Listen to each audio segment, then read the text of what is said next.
said, my name is Steven, and I'm the Arizona Area Director. And what that means is I oversee the ministries of InterVarsity all over the state. So actually right now, students at all of our universities in Arizona and several of our community colleges are meeting, like right now, at the same time as we are. So we have the three ministries here, right? Like you've heard about already. We have fellowships at the U of A, at ASU, at Pima Community College, and at Yavapai in Prescott. And this year we're actually planting a new chapter at Mesa Community College in Phoenix. So we're really excited about that. Listen, it's awesome. If you want to meet any of those people, you should come to Fall Conference, which happens at the end of this month. That is... I appreciate it, Jess. What happens at Fall Conference is we all come together. So we all go to Prescott, and a couple hundred of us gather in this big conference room and worship together like it's happening tonight. We hear talks, we hang out, we eat good food. So you should come to Fall Conference. My family and I live in Flagstaff. So here I wanted to show you a picture of us. There we are. So that's my wife, Jessica. She's also on staff and does area leadership here in Arizona. My son, Jack, who you might recognize from that Icebreaker video. He was the one singing. And that's Noah. Jack is 11, and Noah turns 14 next month. They're super fun. It's really fun to have kids. I don't know why I'm telling you that. Here's what happened before I left, actually. My family was praying for me because I'm nervous. I'm giving a talk. I always get nervous. I've been doing this for 20 years, and I still get nervous. And so Jessica says, Jack, do you want to pray for your dad? And he says, it would probably be better if I pooped right now. And just runs off. Okay, well, pray for me while you're in there. 11-year-olds are fun. 14-year-olds are fun too, but it's more like a grumpy fun. So that's us. You can probably tell I have two middle schoolers. Even though I'm in college ministry, I have not been in college for a while. I graduated in the year 2000. Was anybody born after that in 2000? You're kidding me. Right, we're okay. We're going to make it through this. 96, I know the answer to that, right? 96 was my freshman year. Most of the room was probably born after that. So that was a long time ago. I'm going to show you a picture of me when I was a freshman, but listen. I do this every year, and you guys get a nice laugh about how stupid I used to look. I searched really hard this year to find a picture where I didn't look totally lame. Okay, so I want to show you this picture. This is me, freshman year. This is like cool, right? I mean, this is different than you're used to. I am holding a girl aloft at the beach. It's my ex-girlfriend, who is now my wife. She hates it when I call her my ex-girlfriend, but very soon after this picture, she dumped me. So, anything can happen.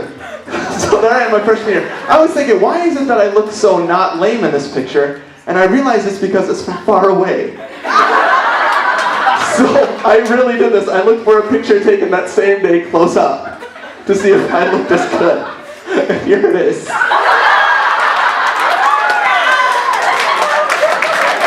So that's from far away. That's from close up. I had not grown into the lips yet, okay? I was only 18, and I'm trying to distract from that with my pink earring. Stupid. Can't win. So that's me as a freshman. How many freshmen are in the room tonight? Can I see it? That is awesome. I want to thank you, freshmen, for being here tonight, especially. I know that it's exciting, and maybe you guys are coming off of your first week here. You're feeling really excited. You're feeling good. I also recognize that there may be some of you in the room. Did you go back to that picture? Don't you dare, Jess. No. Okay. No, don't. There are probably people in the room right now, if you're a freshman, and you're feeling kind of, after this first week of school, a little overwhelmed. A little like, what did I get myself into kind of thing. what's happening behind me. Don't. Maybe you're nervous, maybe you're scared, maybe you're feeling lonely or confused. I want to tell you that I actually came into college in a very similar way.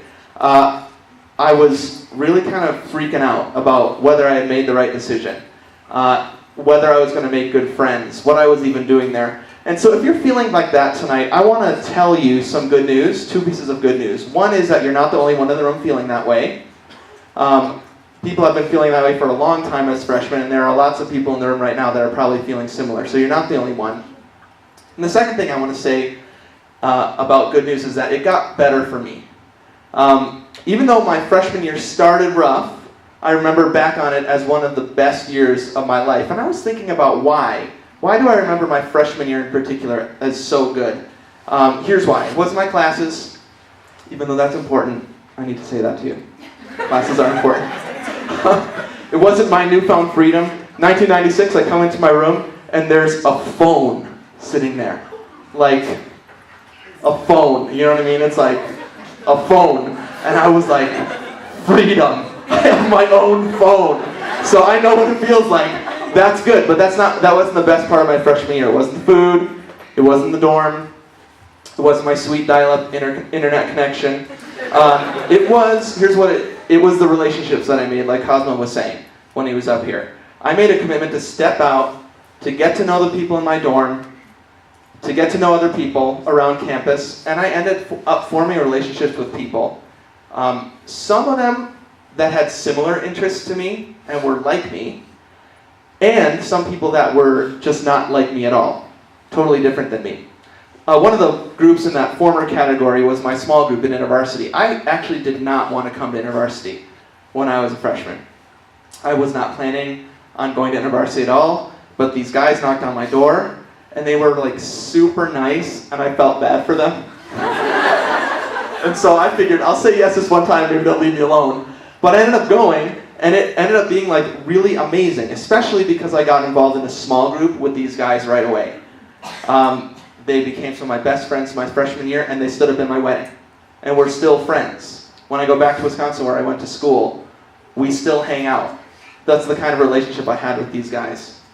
Now, I had another group of friends that was, I'll just say they were less supportive of my faith.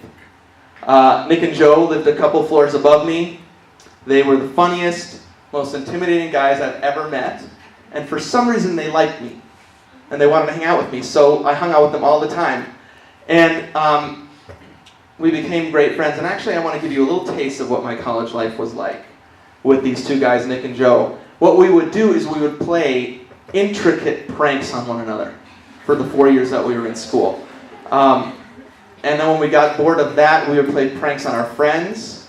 And when that got old, we would play pranks on our professors. And then, like, the whole campus. We did this one thing once called Breakdancing Appreciation Week, where we printed up these really nice flyers and put them up everywhere. It's Breakdance Appreciation Week next week.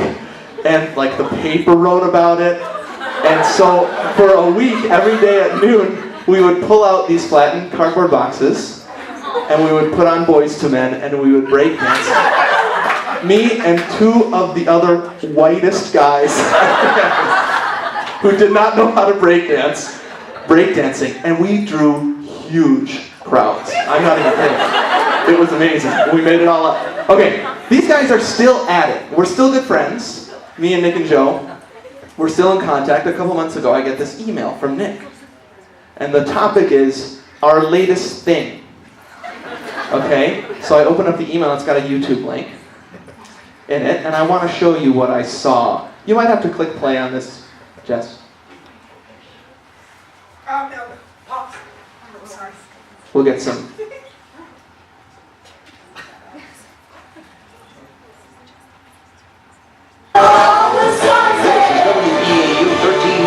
Been waiting for this all show long. I know, I'm excited. So strongman duo Chop and Steel are here in studio. Strongman duo Chop and Steel are here talking about their tour, give thanks for strength. Well, an impressive feat by our strongman duo, and what they're doing to educate people, that is coming up. This is all You can fake. still do all these strongman tricks from just stuff you find around your house and around your yard or whatever. So that's what we want to show you today. But actions speak louder than demonstrations. Let's get to some of the action right now. And we're gonna go. Ready? Go. 1, 2, 3, 4, 5, 6, 7, 8, 9, 10, 11. We found some sticks actually in your parking lot, and That's all it takes. we're gonna reverse roles here. Okay. I'm Chop, but this time he's gonna be doing the chopping. Okay, sounds good. Normally say don't try this at home. Go ahead and try these at home. Okay. All right, perfect.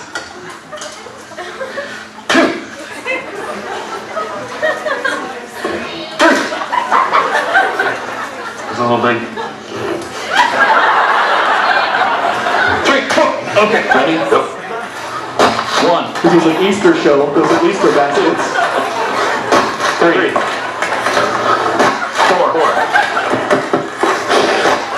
5. All right, so that's 5 in like probably under 10 seconds. Probably about a lot of times what we like to tell people is that you have to let life bounce off of you. Yeah. Right? And so we're gonna do just that literally, in a literal sense. So yeah, again, this is one you don't want to try at home unless you got, unless you feel like you can really pull it off. Why don't you lift up your shirt in the back here? Oh, he's built up quite a callus out here, so we just go 1, 2, 3, 4, 5, 6. How you doing over there? But better. 6, 7, 8, 9, 22, 23, 24, 25, 26, 27, 28. You can see that, and while he's flexing there, that if you do this at home, it's working it's your delts, your tris, your plaps, it's all the major chest muscle groups. And I'm doing double duty here. I'm using just a basic towel holder that you would have in your back. Anything. Yeah. Like it doesn't take all this fancy stuff to be able to do this. Yeah. But Do you feel this already? Oh yeah. this is just basic turbo gravy that you would have in your house. There you go. That's what I've heard. And I can do double duty with this one. There you go. Go up high. Yep. Go ahead. We got it. 9, 10, 11, 12, 13, 14, 15, 16, 17, 18, 19, 20. Okay. Chop and Speedo, you guys are performing Monday in Allentown. You can go to their website for more information. The show on Monday, that probably isn't, what's on the website probably isn't going to be where it's actually going to be. Okay. A lot of the times we will play. Secret. No. If we don't play that, then we usually play like a Home Depot parking lot. There you go. Or a Best Buy Alright, so parking follow the lot. website. You'll be able to get all the info of where to see these guys in person. Yeah. It's my friend Nick and Joe. Chop and Steal. This is what they do now. They go to actual morning shows, and they call up and they say, "Are you interested in guests?" And they just do this, and it's all fake, and it's amazing. So they're still up to it. That was what my whole college career was like. Here's the thing about these guys, though. They were obviously they're funny guys. They did not get my faith.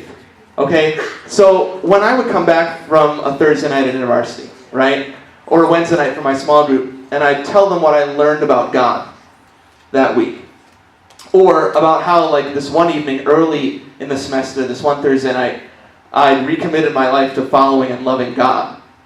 They just were not into it at all, especially when it came to the phrase loving God. They thought that was the dumbest thing. So they would say things like, "Ooh, you love God, huh, Stephen? Oh, wow, that's cool. You love Jesus. Stephen loves Jesus." They thought it was so lame. It wasn't anything they'd ever heard anyone say before without irony. That sort of thing, right? It was old-fashioned and cheesy and kind of dumb. And the title of my talk tonight actually is that thing that they thought was so dumb. Loving God in college. And even as I was writing this talk tonight, I did so with Nick and Joe's voice in my ear, actually saying like, "Oh, cool title. They're gonna love that. Thrilling." And I get it. Talking about loving God can seem kind of lame, outdated, maybe even cheesy. But tonight, as we start our year together, I want to encourage you to consider that it's not any of those things. That loving God in college could change everything for you in some real, tangible, relevant, deep ways as you travel through college. It doesn't matter if you're a freshman or a fifth-year senior. Any fifth-year seniors? Sixth-year seniors? Yeah, be proud about that. Good job. That takes a lot, right? To be in college that long. It doesn't matter, or if you're on staff tonight. I want you to hear that to choose loving God when you're at NAU is probably the most important choice that you're going to make. And if you choose to do that, it's the best choice that you could make while you're here too. I'm just going to read a couple verses of the Bible to you tonight. Just a small story about an interaction between Jesus and a student. It's only 4 sentences long, but it says what you hear tonight, I think, better than anything that I could make up. I'm going to read it to you, and I'm going to briefly highlight a couple things about it. And at the end, I'm going to actually invite you to consider what it would be like to love God for real in college. Here's what you need to know about this story before I read it. Jesus, he's kind of traveling around at this point, and he's in the middle of this giant crowd in the middle of a really busy part of the city. So actually, you can imagine him even on the campus mall when you hear this story. Out by the pedway there, it's probably not that different than what it was like. And he's just talking to people. He's telling people some stories. He's doing some teaching. He's also answering questions, and he's debating a little bit. There's a little bit of back and forth happening. And that's where our story starts, so I just want to read it to you. It says this: a scholar of the law came and heard them debating. Noticing that Jesus gave good answers, he asked him, of all the commandments, which is the most important? The most important one, answered Jesus, is this: Hear, O Israel, the Lord our God, the Lord is one. Love the Lord your God with all your heart, and with all your soul, and with all your mind, and with all your strength. For the rest of the time tonight, I just want to look at Jesus' answer here. His response to this scholar, this guy who's actually asking, what's the most important thing in life? It's a really tough question. He's asking Jesus that. And even though this conversation happened like 2,000 years ago, I want to look at how Jesus' answer relates to us sitting in this room tonight.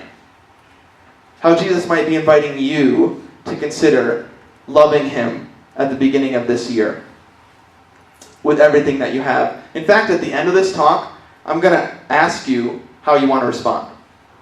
And you'll see how I do that in a little bit. But that's why I want to take a close look at this passage, because I really want to understand what he's talking about before I ask us to respond to it. I want to look at 3 ways in particular that Jesus invites you and invites me to love God in this passage. First of all, he invites us, or the first thing I'm going to talk about is that he invites us to love him with our mind. Second, with our heart. And third, with our strength. So let's just jump right in. The first thing that I want to talk about, even though it's a little bit out of order from what he says, is the mind. I think I'm starting with this one because I'm kind of a mind person. I experience most of the world through here more than through here. And so I kind of go to the mind first. And that's always been a thing for me. I even rejected Christianity when I was in high school. My parents are Christians. I rejected Christianity late in high school because I felt like I hadn't thought about it enough. I felt like I hadn't really made up my mind about it. So I kind of said, I don't want to be a Christian anymore. It must be wrong because I haven't thought about it enough. So I went into this time of agnosticism where I really tried hard to research and look into all different kinds of beliefs. I tried atheism, I tried different religions and different belief systems. And one night, in this kind of fit of loneliness and emptiness and confusion, I realized I haven't done that with Christianity. I did it with a lot of other things, but I haven't given my mind and engaged my mind in Christianity. And so I decided to do that. I was going to re-examine Christianity for me, for myself. And what I found blew me away. I discovered that the Bible is really accurate, and no one had ever told me that before, in all sorts of ways. Jesus himself was really impressive to me. He's this brilliant speaker. He's a compassionate defender of those who couldn't speak for themselves. A really good debater, and he liked to debate mostly with religious people, which I thought was awesome. He just was a constant mind blower. And he was telling people that followed him, I want you to do this too. I want you to be like me. And so I was like, okay, I want this. So early my freshman year, on a Thursday night meeting just like this, I committed my life, maybe I should say recommitted my life, to loving God. And I decided to follow him for me. Not for my friends, Not for my parents or my siblings, for me. I made what I consider the first really huge decision of my adult life. And I decided to follow him, with my mind fully engaged. Why am I telling you this? I'm telling you this because I think lots of people will reject Christianity because they think that faith and intelligence can't mesh. They can't go together. I found that to be completely false. In fact, I came to become a Christian through my mind and intellect. I didn't shut my mind off when I decided to follow Jesus. And you don't have to either. You don't have to be a mindless robot. It's the opposite. Some of the smartest people I know are Christians, and actually they're in this room. Some of you have majors and minors and double majors I don't even understand. Like, some of you explain to me what you're studying, and I'm like, I don't know what you're talking about. But some of the smartest people I know are in this room, and they're Christians. They're following God. They're loving God at the same time. He's not asking you to check your mind at the door when you enter this room, or when you go to a small group maybe later this in the next couple weeks. And neither are we. It's the opposite. In InterVarsity, we care about your whole college life. And that includes your mind. That includes letting you ask tough questions here and at your small group, and trying to answer them together so that we can love him with our minds. So that's the first thing. He wants us to love him with his mind, with our mind. The second one is with your heart. So this one's a little bit harder for me because I am a mind person. And I just want to think like, oh, if I could just prove it, then I can love him. But there's something else that Jesus kind of presses into here, which is he uses the word heart. And that's different than mind. He's actually purposefully separating this word heart from the intellect. He's talking about our emotions, our feelings. Actually, this word can be translated to gut. So it's moving love for God from here, like down here, like to your deep self, to your most honest and real and true self. So how long is that? 2 feet? You're moving your love 2 feet, okay? From your mind to your middle, okay? And that's what he's talking about. It's kind of unfortunate that it's so hard to talk about that. Something has happened to us as a society where it feels hard to talk real about loving something with our whole hearts, fully engaging our heart towards something or someone to love them.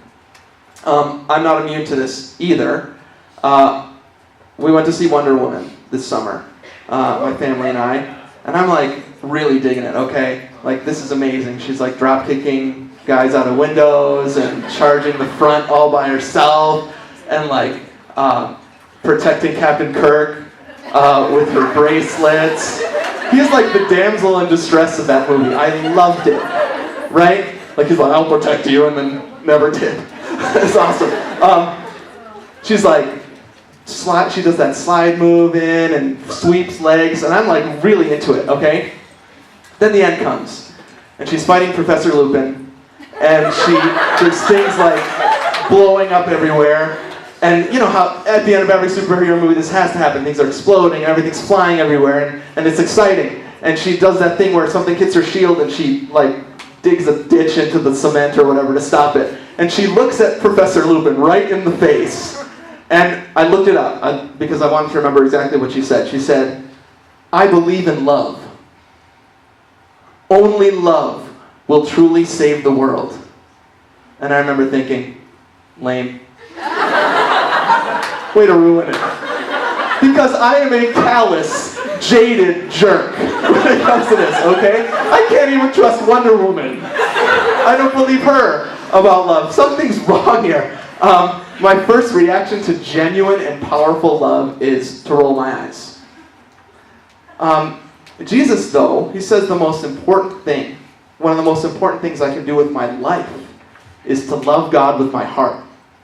And so I'm standing up here saying the same thing to you. This jaded guy, this callous guy that I am, is telling you that choosing to love God with all your heart isn't lame. It isn't stupid. It isn't weakness. It's powerful. And it could change your life and the lives of the people around you for the better. And there's a reason that I don't just say I love God with all my heart for no reason. There's a reason that I love God with all my heart. And it's not only because of what he did for me, which is amazing. Right? The Bible says that God himself came to earth in the form of a man. This guy that we're reading right now, Jesus, he lived his life to adulthood among real people, experiencing real joy and real pain, but he lived his life perfectly, and then he died a criminal's death for me. He rose from that death and said, all I need to do to receive it is to believe that and to follow him.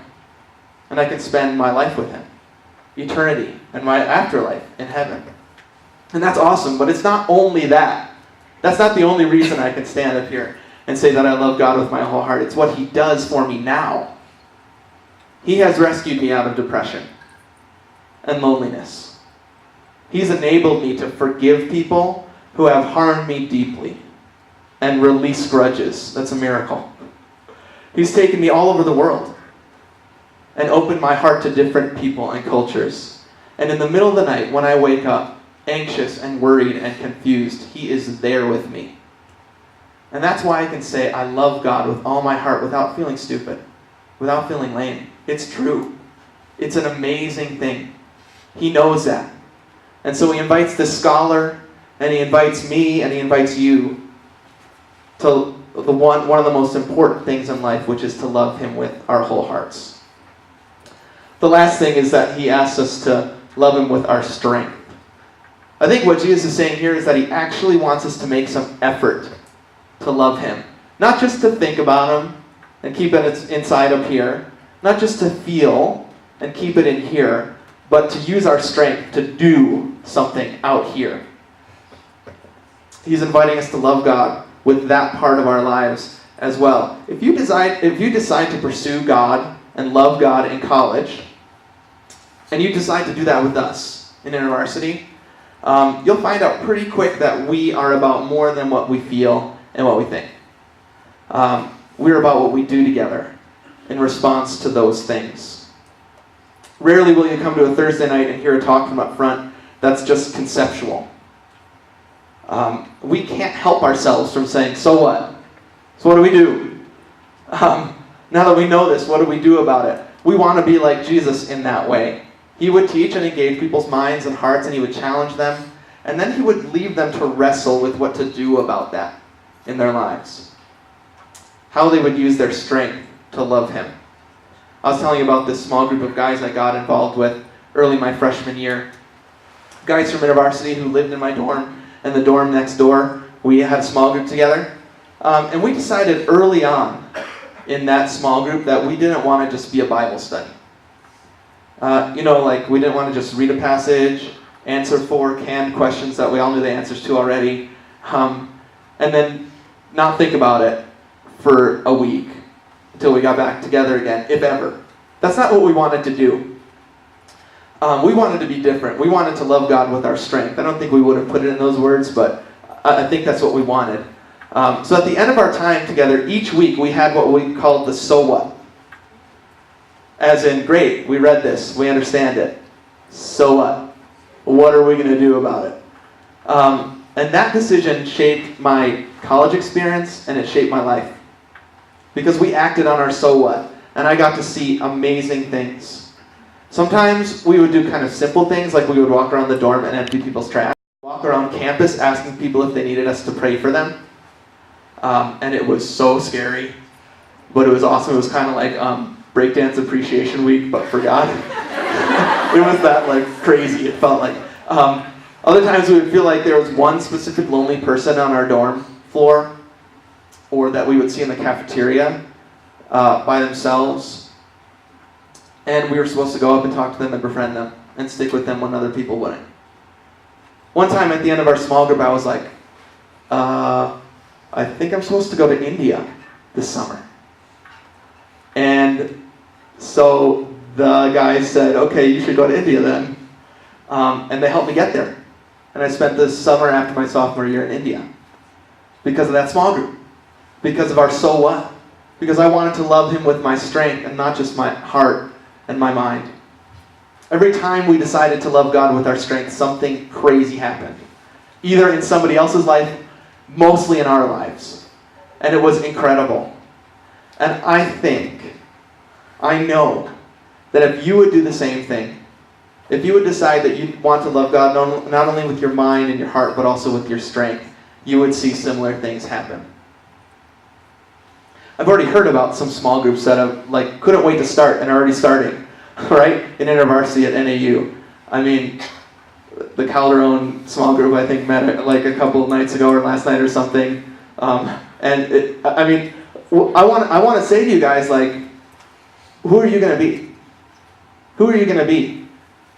This year, as you continue in your college career, are you just going to be a club, a clique, even worse?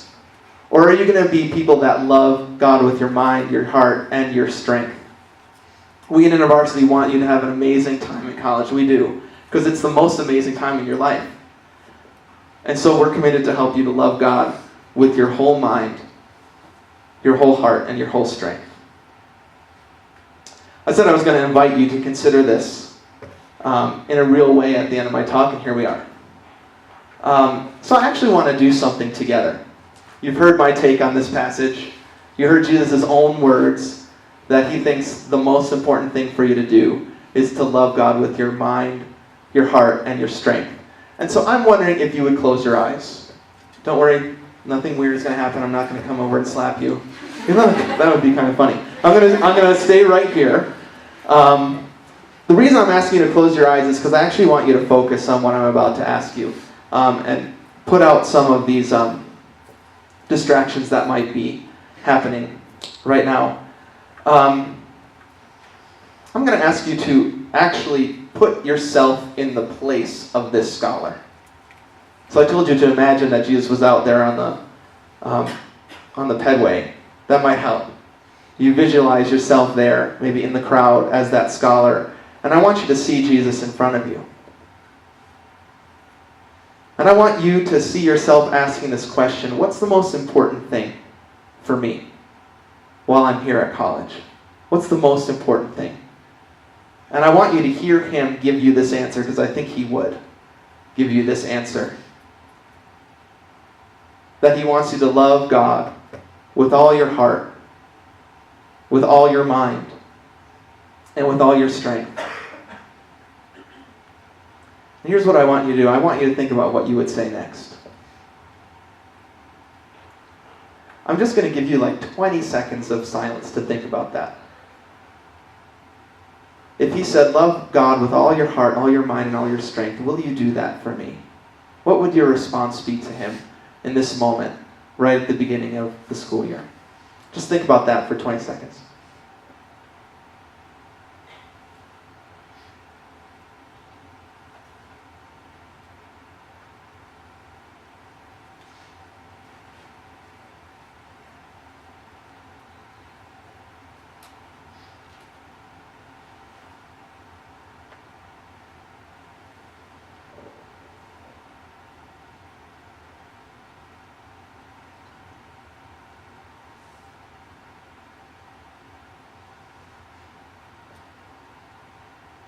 You can just keep your eyes closed. I want to ask you some specific questions.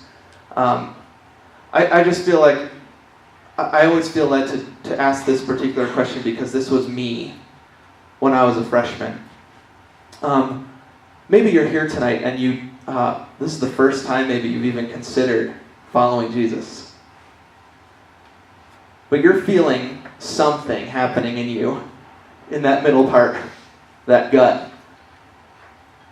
There's a really specific invitation that Jesus is making on your life right now, and that's to start following him for the first time. For me, I had to realize I thought I was a Christian, but it was just, I wasn't. I was doing it for other people. I want to do it for me tonight. And I did.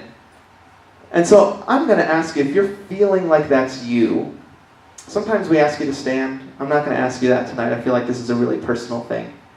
I'm just going to ask you to just look at me.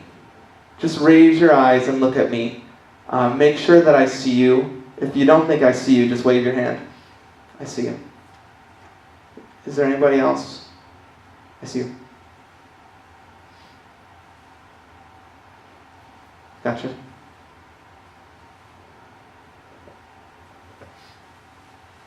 Hi, I see you. Anybody else feeling that tug? You're in good company. There's people looking at me all over the room. See?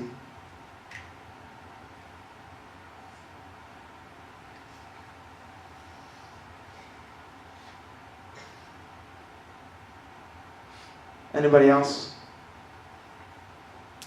Just want to say something to those that looked at me. This, like I said, I think this is the most important choice that you could ever make in your life. Actually, the Bible says that when you make this decision to follow Him, the old goes away and the new comes. And you might as well start that now, right? He is making you a new creation right now, and that's amazing. Those of you that looked at me, if you could just catch me before you leave so I can pray for you, that would be awesome. I think that would be great, just to pray with you. Actually, I'm going to pray for you right now. Is that all right? Jesus, I thank you for those that just looked at me and weighed me down and made a decision tonight. I think I counted 7 or 8. We appreciate that you are real, Jesus, and that these words, love God with your heart and your mind and your strength, can really change us. And so I ask that you would be with these 7 or 8 folks that looked at me that made a decision for you tonight. I pray that you would connect them with other people, that you would make this decision real, that like me as a freshman, it would really change my life and draw me closer to other people and closer to you. And so we celebrate, Jesus, that you are doing that kind of miracle work tonight in our midst. In Jesus' name, amen. You can look up. Hey, worship team, can you come up? Because I want to ask you one more question. First, I'm going to give you some practical advice. You ready for this? About loving God on campus. 3 things. First of all, you should come back next week and the following 3, at least, to see if this is kind of fitting you. Okay? Sometimes it takes a little while to figure it out. Okay? So come on back the next 4 weeks. You're going to hear more about this, and you're going to feel supported in that endeavor. Second thing is, I've been talking about it a lot, but you should get involved in a small group. I think our small group leaders are going to be gathering back there toward the end of the meeting, so they're ready to talk to you next week. They're going to have sign-ups. You can always go to our website, nauiv.org, and you can see them all there. And the third thing is you should come to Fall Conference, which is a month from basically today in Prescott, and you're going to hear a lot more about that. If you want to dig into learning how to love God in college, you should totally come. We're going to sing a couple more songs. Here's what I want to ask you, finally, as I close. If you're feeling like when you were listening, in that time of listening and imagining, God was asking you to, or Jesus was asking you to love God with your mind, your heart, or your strength. If you feel like you want to say yes to 1 or 2 or all 3 of those things, as you start this year, can you stand up? If you feel like, I want to say yes to that. I want to say yes to loving God. Awesome. We're going to sing King of My Heart, which is a great way to actually commit to that. I want to encourage you as we close in worship to ask God to cement that decision in your heart tonight. Those of you that are following Him for the first time, and those of you who are saying, I want to love you with my mind, heart, and strength. Ask Him to cement that in your heart.